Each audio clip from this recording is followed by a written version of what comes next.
Somewhere behind this door, a secret 3 years in the making is about to scream its way into the world.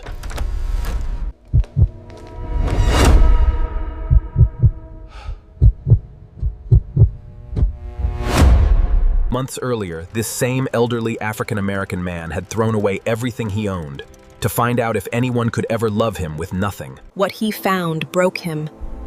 What she carried would change him forever. This is their story. Be sure to subscribe to Professor Tales.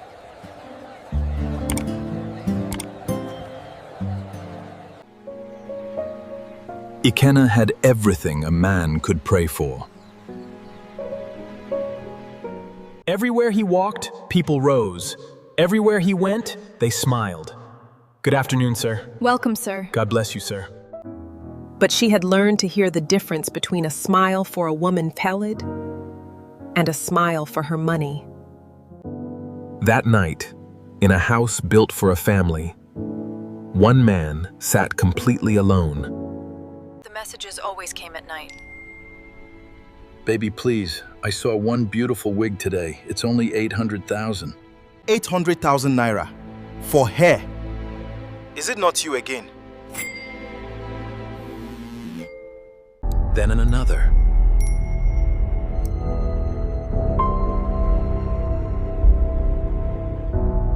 Everything below him gleamed. Nothing inside him did. One question would not let him sleep. If I had nothing, would anybody still love me? One question would not let him sleep. If I had nothing, would anybody still love me? By morning, a rich man had made a decision that would strip him of everything he thought defined him. He would remove the expensive clothes, the cars, the respect, the name. He would become a poor man. Not just any poor man, a tricycle driver.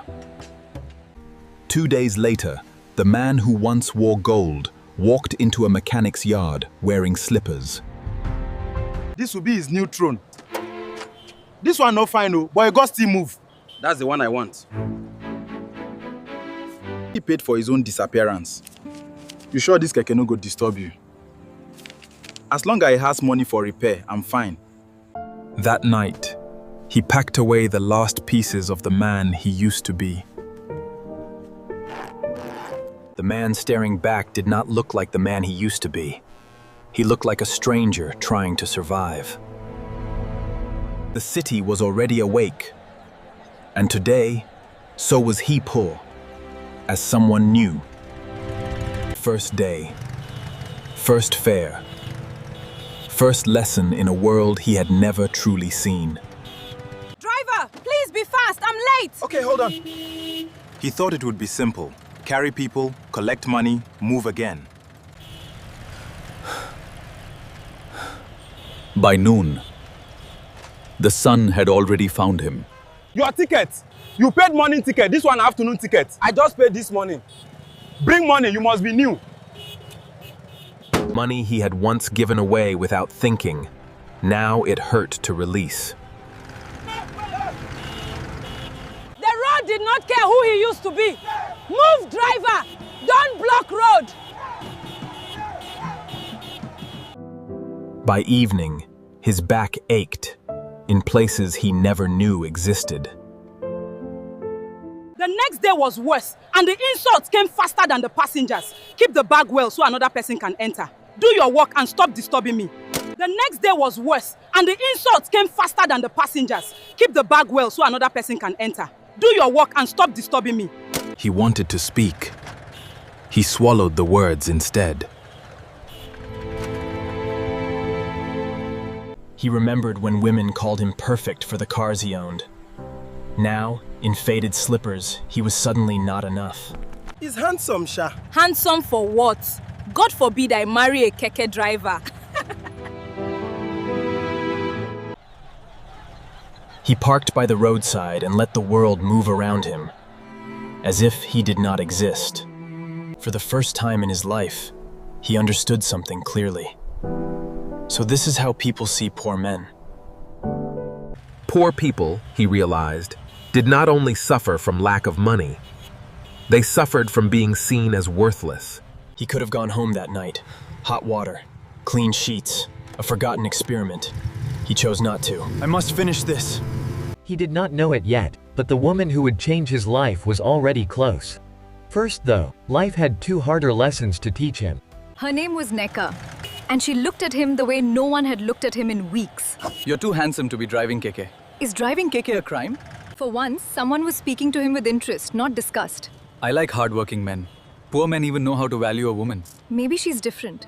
For days, she called often, and each time, hope answered. Kenna, please come and carry me. I like your company. The requests started small.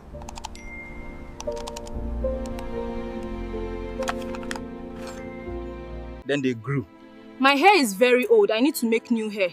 Neka, I'm only driving Keke Sen. Where will I get that money? My rent is disturbing me. 2 million naira. Neka, I don't have that kind of money. In that instant, the mask came off. How can a man be this broke? I cannot suffer with a man still chasing daily money from passengers. She did not even pay her fare. She had already collected everything she wanted. Neka never liked him. She liked what she believed she could collect. He told himself he had learned enough for one lifetime. Life was not finished teaching him. Amara was different, or so it seemed. She noticed things others ignored. Have you eaten? Not yet. That's not good. Buy something and eat. For a week, Kenna began to believe he had judged too quickly. You are a good man, Kenna. How do you know? I can see it. I am not like other people. Then, on an ordinary Saturday, everything changed. The truth, Kenna realized, had been hiding in plain sight all along. What are you doing here? Nobody. Just one Keke man that carries me sometimes. Did you think I'd leave a man with money for a Keke driver? Nice does not pay bills. Know your level. Two women. Two different kinds of hunger. Both had wanted him only for what he could give. For the first time, he felt tired in a way sleep could never fix. Maybe nobody can love an ordinary man. Her name was Chica, and she boarded like someone used to carrying more than her share. Good evening. My name is Chica. Please drive small. There's soup inside. No problem. Why you dey drive like old woman? If you can't drive, park! Excuse me. He is driving carefully because it is late. Please don't blame him. The road is bad. Everybody is managing. Did I talk to you? No, sir, but he's only trying to be careful. Nobody had defended him since this life began. She paid him even when he tried to refuse. You worked. God bless your hustle. God bless your hustle. Her words stayed with him long after she disappeared. Days passed. He could not forget her. This time she remembered his name, and he remembered mine. You remembered my name. You remembered mine too. How could I forget the driver who wanted to carry me for free? I cook and sell to take care of my mother. She's been sick a while. She spoke of hardship the way other people spoke of weather. She did not ask him for anything. She only gave him her peace. Life has seasons. Today may be hard, tomorrow can be better. When the rain came, he did not need to be asked. The rain came down hard that evening, and there he was, Kenna, soaked through his grey workshirt, waving his tricycle in under the awning to meet her. He had waited in the rain, just for her. "You waited for me?" Chica asked, stepping in out of the downpour. "I saw the rain," he said. "I knew you'd need a ride." She wasn't the kind of woman who accepted kindness quietly. When the ride ended, she tried to pay him more than the fare, and he protested, but she wouldn't hear it. "I can't enjoy your sweat for free," she told him. "You are stubborn," he laughed. "I am fair. she shot back, and so it began. Over the following weeks, their conversations grew. About fuel prices, about bad roads, about her mother's health, about his troublesome Keke. Slowly, without either of them noticing, friendship was becoming something more. "This Keke will finish my money one day," he joked one afternoon. "Even you? Don't worry," she said. "One day you'll get a better one." You believe that? A person's today is not his forever. But Kenna carried an old habit with him. He had tested other women before, and something in him needed to test Chica too, needed to know if what he felt was real. So one evening, watching her go quiet, he asked what was wrong. "Things are hard," she admitted. "The Keke owner is disturbing me for daily returns." He expected her to ask him for help. Instead, she pushed her own food toward him. "Eat first," she said simply. She wasn't asking what he could give her. She was giving him what little she had. And in that quiet moment, "Are you sure someone gave you this?" she asked, suspicious but grateful. "Take it," he said. "Your mother needs it." But every kindness now came wrapped in a lie, and the guilt was eating at him. She trusted him completely, and each day that trust made the secret heavier to carry. Finally, one evening, he asked her to meet him somewhere quiet, away from the noise of the street. He had decided she deserved the truth, whatever it cost him. "Kenna, what's wrong? You're scaring me," she said. "My name is not just Kenna," he told her. The words landed like a slow-falling wall. "Kenna isn't my full name. It's short for Ikenna," he confessed. "I come from a wealthy family. My father owns Obi Holdings. I wanted to know if someone could love me without money." Every kindness she had trusted now wore a different face. "The medicine for my mother. You bought it," she said, stepping back, hurt written across her. "You were testing me." "I did not plan to hurt you," he said. "But you did." She wiped her eyes and steadied herself, and even betrayed her heart refused to lie. "I did not love you because of your money," she said. "I loved your heart, but trust is not something you play with. Don't lie to me again." "I promise," he said, a new determination settling over him. "This time, watch my actions." The day came for Chica to meet the family behind the man she loved. She dressed simply but neatly, smoothing her gown with nervous hands. "What if they don't like me?" she asked. "They will like you," he assured her. The tricycle was gone now, replaced by Ikenna's restored car, which pulled up to the same tall iron gates from the very beginning of this story. This time, Chica entered not as a driver's passenger, but as a guest walking into judgment. Inside, Mr. and Mrs. Obi sat stiffly as the couple entered, Mrs. Obi's eyes studying Chica from head to toe. Judgment did not wait for an introduction. "Daddy, Mommy, this is Chica," Ikenna said. "What do you do?" Mr. Obi asked, cold and direct. "Sir, I sell food," she answered, "roadside food." His face hardened instantly. In that house, some answers were never going to be good enough. "You cannot marry a poor roadside food seller," he said. "You are the heir of this family." For the first time, the son who always obeyed chose to fight. "She loved me when she thought I had nothing," Ikenna said, standing protectively. "What else do you want?" Mrs. Obi looked between father and son, torn but silent. Even her silence spoke volumes. Mr. Obi rose, delivering his verdict with cold finality. Pride, it seemed, was thicker than blood. "When you're ready to think like a son of this family, come back alone," he said. "Take her home." Chica walked out with her head held high, her heartbreak hidden behind composure. "I don't want to be the reason you fight your family," she said. "You are not the reason," Ikenna told her. "Their pride is." The next morning, Mr. Obi summoned his son alone into the study.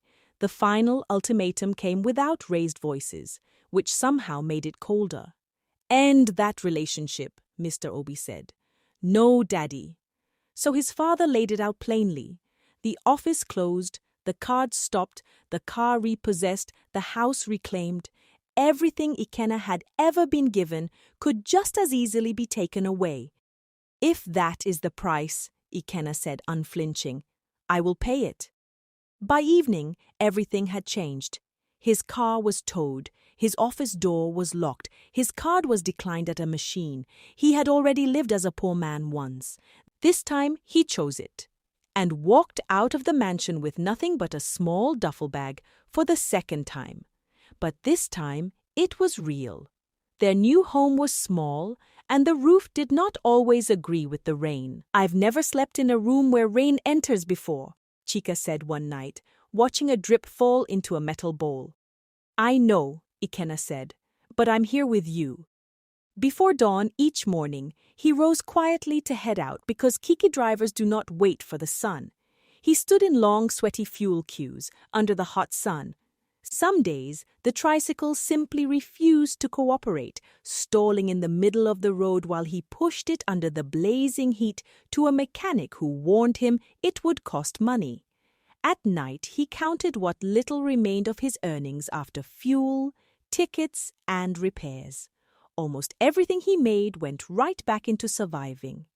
How much did you make? Chica would ask. I'll do better tomorrow, he'd answer. And still, she pushed her own plate toward him, insisting he eat first, though she'd barely eaten herself. He was too tired most nights to argue. Mama Chica, frail in her chair, watched him leave for work each morning with quiet worry in her eyes. She loved him, but she watched him with pity, not comfort. This young man loves you, she told her daughter. But love should not make him lose everything. Alone with her thoughts, staring at his empty side of the room, Chica realized that loving him was becoming the problem. Gently, she began to urge him to make peace with his family. You should go back to your parents, she said. This is my life too, he replied. I chose you. I think you should make peace with your family.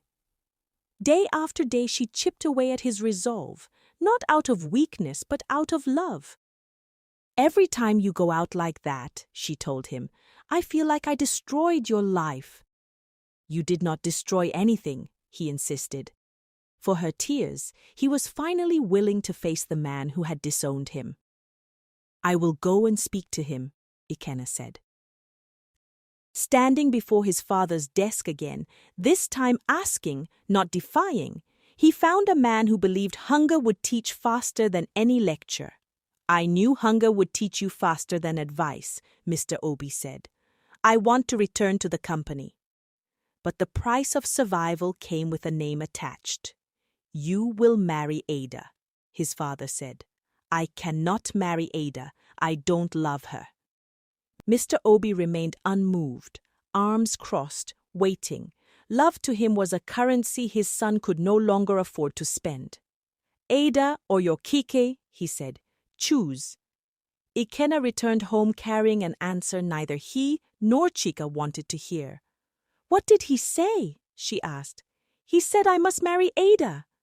Something in Chica shifted then, heartbreak sliding into a quiet, terrible resolve. She realized that as long as she kept crying, he would never leave and never truly live. She knew the only way to save him was to wound him first. So she steeled herself and told the one lie she knew would cut deepest. I do not love you anymore, Ikenna, she said. Go back to Ada. He stared at her, disbelief and hurt colliding across his face. You are lying, he said. It is the truth. He picked up his bag slowly, pausing at the door for one last look. I hope one day you'll tell me the truth, he said, and walked out believing he had lost her, never knowing he had only lost the version of her that could survive without breaking. The moment the door closed, Chica collapsed to the floor, sobbing uncontrollably as her mother rushed to hold her. I pushed him away, Mama, she wept. I pushed him away. You did it because you love him. Mama Chica said softly. Ikenna returned to his father's mansion with his small bag, and Mr. Obi smiled at the sight of him. He had come back. His father called it a repair. Ikenna knew it was only a different kind of breaking. You finally come back, his father said. Now we can repair your life. The mansion burst into frantic wedding preparations. Decorators, caterers, tailors, all moving fast, as if speed alone could outrun regret. No delays, Mr. Obi commanded. It must be perfect. This marriage will make our family stronger. Beside him at every turn sat Ada, scrolling her phone, uninterested in his silence.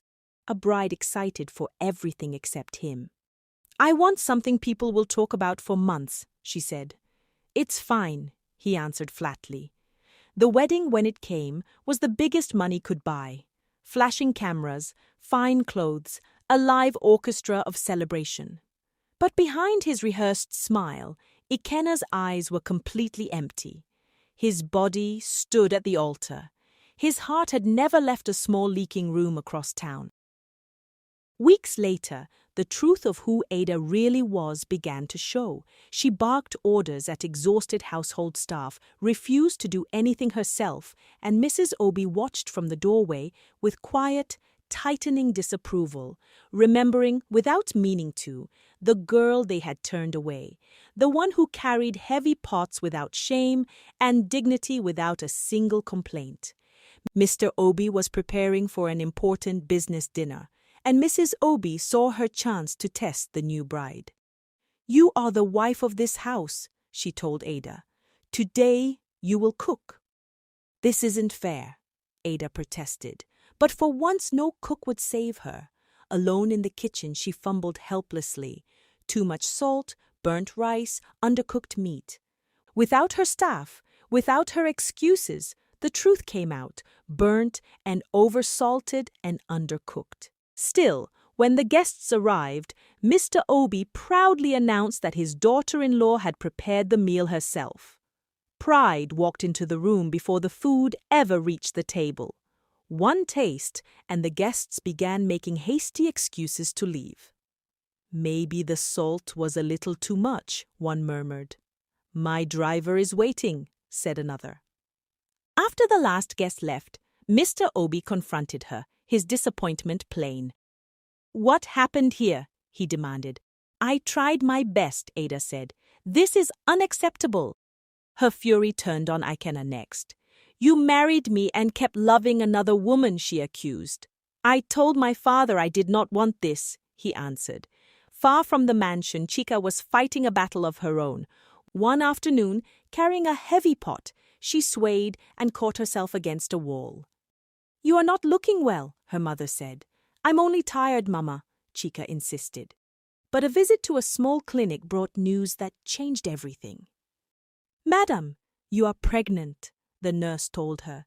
Then, reviewing the results again, the nurse's face shifted to shock. You are carrying 3 babies, she said. Triplets. Chica sat frozen, hand pressed to her stomach. Triplets, Ikenna's triplets. And he had no idea. He deserves to know, the nurse urged her. He's married now, Chica said quietly. I don't want to break his home.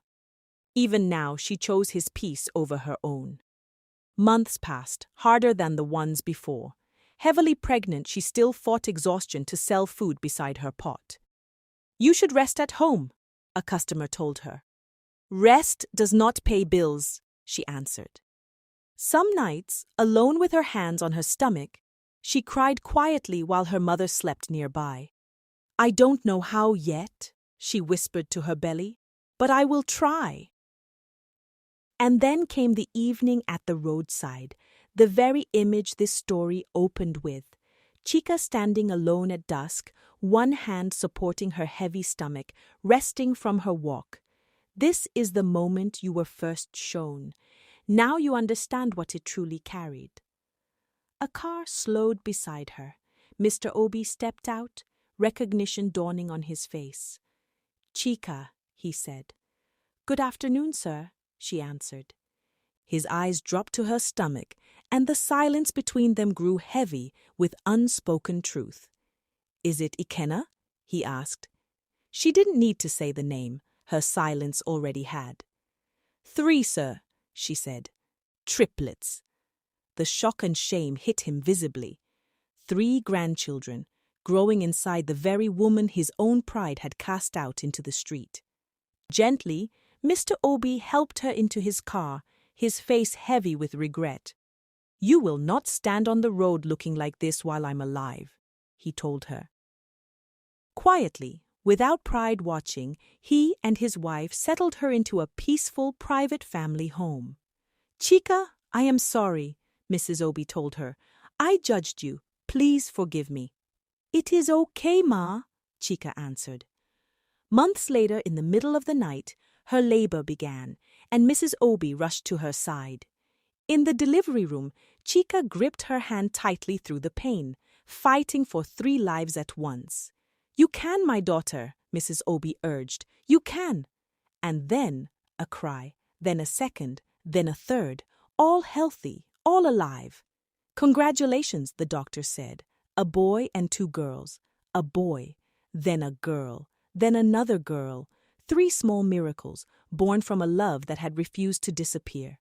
Mrs. Obi led a confused Ikenna down a quiet hospital hallway. The same hallway from the very beginning of this story. Now, finally, he would walk through that door. Some blessings come back, she told him, even after we've broken them. The door opened. Ikenna froze at the sight of Chica, holding 3 small babies wrapped in soft blankets. Everything he had built, broken, and rebuilt had led him to this single room. Chica, is this really happening? He asked. These are your children, she said. He knelt beside her bed and took her hand. Forgiveness did not erase what had happened. It simply made room for what could still be built. I forgive you, Ikenna, she said, but my heart is still hurt. I understand, he said. I will prove it. And in the months that followed, he did. A simple, joyful wedding. The old faded tricycle parked proudly beside the celebration. Ikenna and Chica dancing with their 3 children nearby, surrounded by family, including a humbled Mr. and Mrs. Obi. He once became nobody to find out who truly loved him. In the end, love did not need a mansion, a name, or a single naira. It only needed to be real. And for Ikenna and Chica, it finally was. That old Keke gave me the best gift of my life, he told her softly. What gift? She asked. You. The man who became nobody.